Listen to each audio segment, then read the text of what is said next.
time, let's say, get in touch with a medical doctor to continue your recovery? I didn't need to. I didn't want to see another doctor. I'm sorry. But then about 5 years later, maybe a little longer than that, I was on a program in my own hometown. Mrs. Sackman came in as a guest too, and we put up a program, a group of us, and he read it in the paper about me, and he called me, my surgeon called me, and said to me, "What have you done, Mrs. Sokosh? He's, with your condition?" He says, "You were a very sick girl." I says, "Well, what kind? What was the problem?" And he said, "Well, you had terminal cancer." He's trying to raise the sound. I didn't expect you to live this long. He said, "What have you been doing?" And I said, I'm a nutritional. And I explained the program to him. He says, "Keep up the good work. You're a miracle to be alive today." There's an ending to the story. Wait a minute. There's a little bit more to this story. I think that's interesting too. What did he tell you about himself? Well, he was a sick man. If you ever seen a doctor that drank coffee, black coffee in his office as you went in, and smoked like a chimney, I must say, he died of cancer of the lung. He wanted help, and I told him to call here, but I'll never know if he did. He did not. No, but he gave me a little article to put in my book, and he felt that to keep up the good work, he wanted. Hopefully I would continue. Yeah. What's the name of your book? Hold on a moment. If the book isn't out yet, we have to try to get it published. At one point, while Doris was getting better, we suggested to her that she go back to her doctor for a physical examination. I practically put a little pressure on her to do it. I don't put pressure on patients because we're always concerned about the stress factor, but I thought it would be in her interest and his interest for her to go back. She refused to do it, but absolutely. But I must tell you this story. My husband has been sick, and I have been a little disappointed on these things because feeling he knew but we can't win everybody over, hopefully. But he's been a sick man. He went through an operation, and I couldn't understand the doctor. He was so ugly towards me. So I had my brother-in-law call him and explain what was going on with my husband. He said, "Tell your sister-in-law she needs a psychiatrist." Doris, about a year ago, I attended a F.A.C.T. program in Philadelphia, and I had an opportunity to pick up some of the old issues, and your story was in one of the issues that I read, and after I finished reading it, it was such a joyous feeling. The feeling that I got was the triumph of the human soul over such unbelievable odds, and it's very thrilling to be standing here today to see you up there so healthy to be able to tell the story. But my question is, one of the things I was interested in was you mentioned, in addition to your diet, that you were also using some detoxification techniques such as the enemas and the colonics. I was wondering if you could spend a minute or two explaining about that and how crucial you felt that was to your wellness. I don't understand what you mean. You remember you spoke about some of the crises you went through, and you know what the usual procedure is when you're in a crisis situation of detoxification. She wanted to know what you did at that time. Well, I couldn't do it. My mother had to help me, give me my enemas, and then it was a while after, about a year and a half, I think that's what it was, I had strength to be able to go, and I was recommended to this, I will say, a wonderful friend. I have so much to be thankful for. Yeah, this friend of hers did high colonics, by the way, and she knew Doris's story. And as I say, finances weren't huge for them.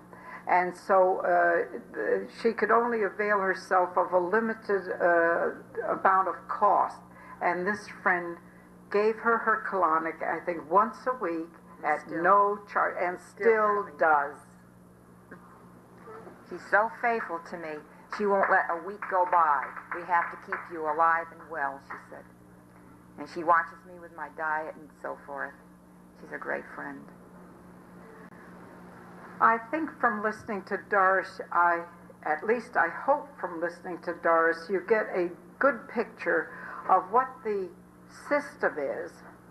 I didn't know someone else was coming to the mic.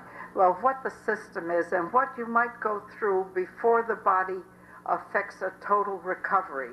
And you notice we don't say a cure. We don't want to have any flack with the medical community, but we do say recovery. I won't use the term remission because that is so misinterpreted. The medical community uses it, and we lay people, or at least I did years ago, and I know many others, interpret that to mean cure when it doesn't. A remission might mean 2 weeks, a month, 3 weeks, so on. Do you see? All right, I'm sorry it took up your time. Doris, what is your diet now? I'm going to answer that question. We don't give out diets in this fashion to a large group of people, and I'm going to add something else to it. We've been showing some films here, and a few people have come up and asked if they couldn't get copies of the film. I don't know how to discourage so many well-meaning people, and I mean well-meaning, I can respect that, from undertaking any situation where they're making presentations similar to what we're making without the background that we have. It's a dangerous process.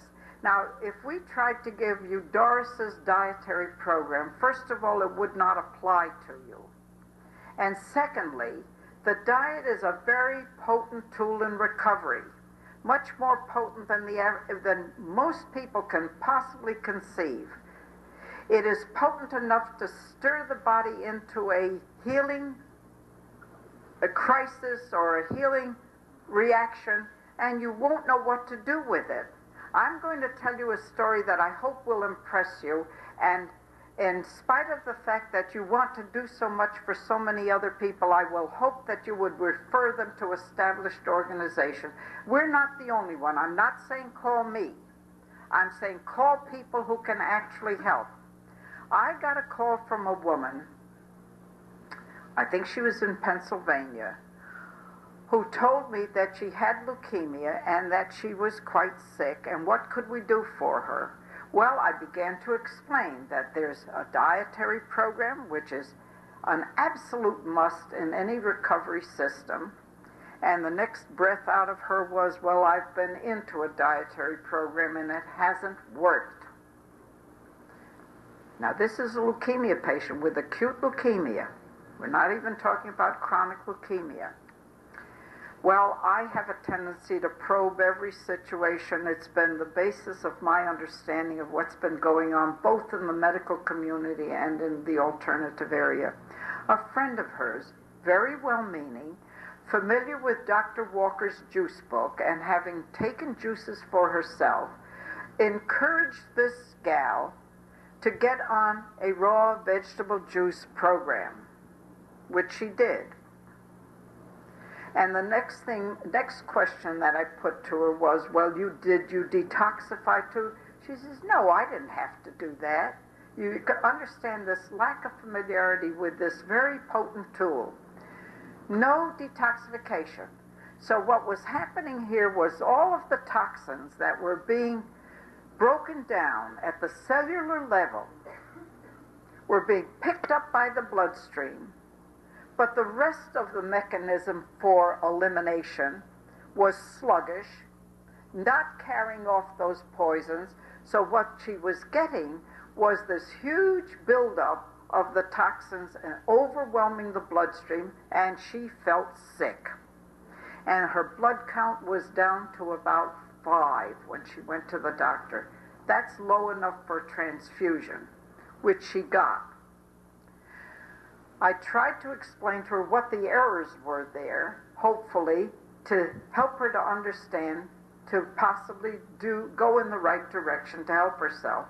The next thing out of her mouth was, I'm not going to do that. I'm with my doctor, I have started chemotherapy, and I'm going to continue it. Now, she's in and I'm going to use the term, she's in a deadly syndrome, possibly. And all this because someone cared enough for her to try to encourage her to change her diet. It's not the thing for individuals to do. I could tell you dozens of stories like that. I use that one primarily because I thought it was the most dangerous and the most dramatic. Others, we've been fortunate that if we get involved somehow, we can help them to understand the process their body is going through and help correct it. But in this instance, we had no ability to correct it, so I hope that will be a warning to people, simply not to feel that a little information is not going to be a dangerous thing. We're going to break for lunch, and again, as usual, we're running late, but don't worry about it. We managed through yesterday. I meant recess. That's all right. You'll take care of things if I don't. All right, we'll have our recess and we'll have our typical half hour. And I want you to remember about the taping, that if you want any tapes so that you can keep reviewing them. And now this year, fortunately, we have someone very competent doing videotapes, and you might want those too. Thank you, Doris. As usual. Thank you.